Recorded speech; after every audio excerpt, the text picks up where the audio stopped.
शास्त्रानुसार अक्षय तृतीयेला घरात दिवे लावणे अतिशुभ मानले जाते। या दिवशी 6 जागेंवर दिवे लावल्यास माता लक्ष्मी प्रसन्न होते आणि धनाची प्राप्ती होते। अक्षय तृतीयेच्या दिवशी संध्याकाळी उत्तर दिशेला दिवा लावावा। या दिशेला माता लक्ष्मी आणि भगवान कुबेर वास करतात।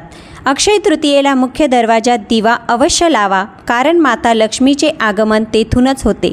घरात जेथे धन ठेवतो किंवा तिजोरी आहे तेथे सुद्धा दिवा जरूर लावावा। घरात असलेल्या तुळशीजवळ दिवा लावावा, कारण तुळशीत स्वयं माता लक्ष्मी निवास करते।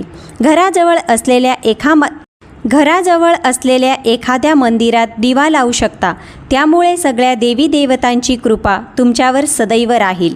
तुमच्या घराजवळ एखादी विहीर असेल किंवा पाण्याचा दुसरा एखादा स्रोत असेल तेथेही दिवा लावा, कारण त्यामुळे माता लक्ष्मी येण्यास मदत होते।